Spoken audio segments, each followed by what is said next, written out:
ആരാണ് BA ആളൂർ? കേരളത്തിൽ കുപ്രസിദ്ധമായ കേസുകൾ ഉണ്ടാകുമ്പോൾ ഇടയ്ക്കിടെ കേൾക്കുന്ന പേര്. ക്രൂരതയുടെ അങ്ങേയറ്റം ചെയ്ത് പലരുടെയും ജീവനെടുത്ത നരാധമന്മാരെ രക്ഷിക്കാനെത്തുന്ന ആൾ, അഡ്വക്കേറ്റ് BA ആളൂർ.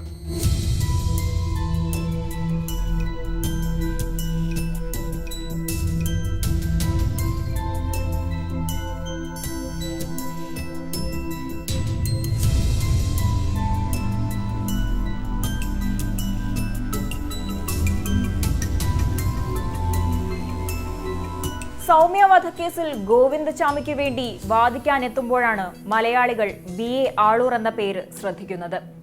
പെരുമ്പാവൂർ ജിഷ വധക്കേസിൽ ഹൈക്കോടതി വിധി പറയുമ്പോൾ ആളൂർ വക്കീലിന്റെ പേര് വീണ്ടും ചർച്ചയാവുകയാണ്. അതിന് കാരണം ജിഷ വധക്കേസിൽ ഹൈക്കോടതി വിധിയുമായി ബന്ധപ്പെട്ട അദ്ദേഹത്തിന്റെ പ്രതികരണമാണ്. ആ പ്രതികരണത്തിലേക്ക് പോകുന്നതിന് മുൻപ് ആരാണ് BA ആളൂർ എന്ന് നോക്കാം.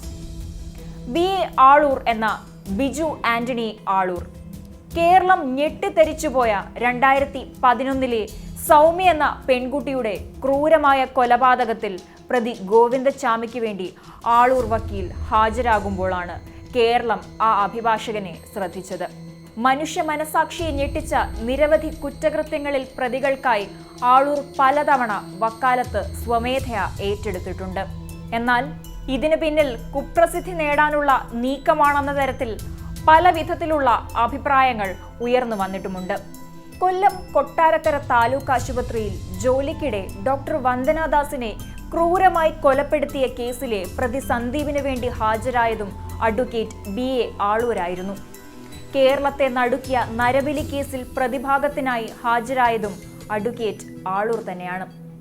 മള്ളൂർ വക്കീലും 10,000 രൂപയും ഉണ്ടെങ്കിൽ ആർക്കും ആരെയും കൊല്ലാമെന്നും കോടതിയിൽ മള്ളൂർ വാദിച്ചാൽ പുഷ്പം പോലെ ഇറങ്ങി വരാമെന്നുമുള്ള മള്ളൂർ ഗോവിന്ദപിള്ള എന്ന അഭിഭാഷകനെ പറ്റി കേരളത്തിൽ പറഞ്ഞുകേട്ട കഥയിപ്പോൾ ആളൂർ വക്കീലിനോട് ചേർത്താണ് ജനങ്ങൾ പറയുന്നത്. 2011 സൗമ്യ വധക്കേസിൽ പ്രതി ഗോവിന്ദചാമിക്ക് വേണ്ടി ആളൂർ വക്കീൽ ആദ്യമായി ഹാജരാകുമ്പോൾ കേരളം ചിന്തിച്ചത് മള്ളൂരിനെ പോലെ കൊലപാതകയെ രക്ഷിക്കാനെത്തിയ ആളാണോ ഈ ആളൂരെന്നാണ്.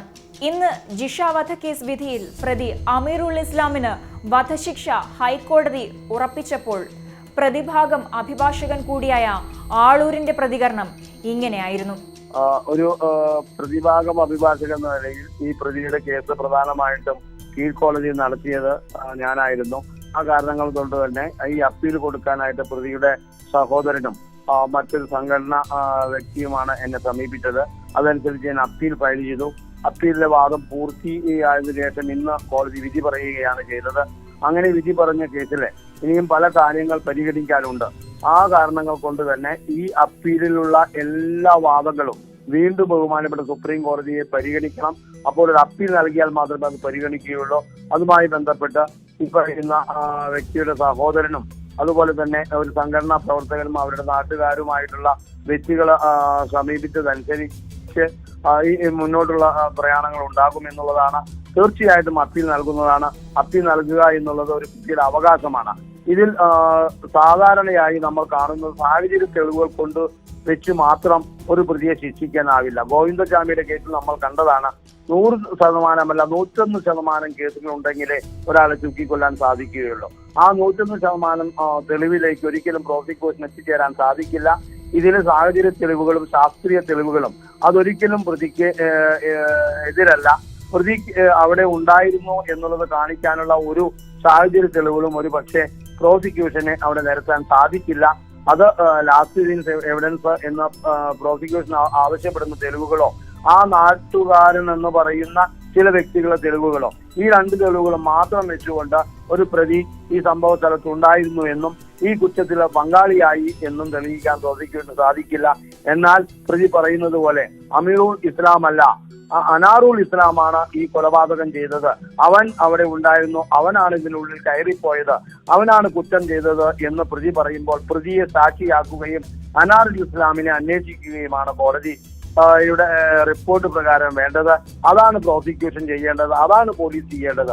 ഇതെല്ലാം മാറ്റിമറിച്ചുകൊണ്ട് ഒരു പ്രതിക്ക് സാഹചര്യ തെളിവുകൾ വെച്ച് കേസ് നടത്തുമ്പോൾ മറ്റു സാഹചര്യങ്ങൾ കൂടി പരിശോധിക്കാൻ ഒരു പക്ഷേ പോലീസ് തയ്യാറാകണമായിരുന്നു. അല്ലെങ്കിൽ കോടതിയിൽ കൊടുത്ത അപേക്ഷ പരിഗണിച്ചുകൊണ്ട് ഒരു പുനരന്വേഷണത്തിന് ഉത്തരവിടണമായിരുന്നു. അതൊന്നും നടത്താതെ ഇപ്പോൾ കൊണ്ടുവന്ന വിധി, അത് 2001 ബഹുമാന സുപ്രീം കോടതി കൊണ്ടുവന്ന എല്ലാ തരത്തിലുള്ള വിധികളും, എല്ലാ തൂക്കുമരണവും വീണ്ടും പുനഃപരിശോധനയ്ക്ക് വരുത്തണം. അതിലുള്ള അന്വേഷണം നടത്തണം. അത് പ്രതിയുടെ ഭാഗത്തു നിന്നായാലും പ്രതിഭാഗത്തിന്റെ ഭാഗത്തു നിന്നായാലും അല്ലെങ്കിൽ മറ്റു സാഹചര്യത്തിന്റെ ഭാഗത്തു നിന്നായാലും ഒരു അമിക്കസ് ക്യൂറിയെ വെച്ചുകൊണ്ട് അന്വേഷണം നടത്തണം. അത്തരത്തിലുള്ള അന്വേഷണങ്ങൾ കൃത്യമായിരിക്കണം, വളരെ നിഷ്പക്ഷമായിരിക്കണം. അങ്ങനെയുള്ള അന്വേഷണങ്ങൾ നടത്തിയാണോ ഈ വിധിയിലേക്ക് എത്തിച്ചേർന്നത് എന്നുള്ള കാര്യം കൂടി ബഹുമാനപ്പെട്ട സുപ്രീം കോടതിയിൽ പുനഃപരിശോധിക്കേണ്ടതുണ്ട്. അതനുസരിച്ച് ബഹുമാനപ്പെട്ട സുപ്രീം കോടതിയെ അപ്പീലുമായി സമീപിക്കും. ഇതിൽ നിന്നും വ്യക്തമാണ് ആളൂർ പറയുന്നത് എന്താണെന്ന്. അമീറുൽ ഇസ്ലാം നിരപരാധിയാണെന്നും കുറ്റം ചെയ്തത് മറ്റാരോ ആണെന്നും ആളൂർ പറയുന്നു. നേരത്തെ സൗമ്യ വധക്കേസിൽ പ്രതിയായ ഗോവിന്ദച്ചാമിക്ക് ഹൈക്കോടതി വധശിക്ഷ വിധിച്ചിരുന്നു. എന്നാൽ സുപ്രീം കോടതി അത് ജീവപര്യന്തമായി കുറച്ചു. അന്നും പ്രതിക്ക് വേണ്ടി ഹാജരായതും ആളൂരായിരുന്നു.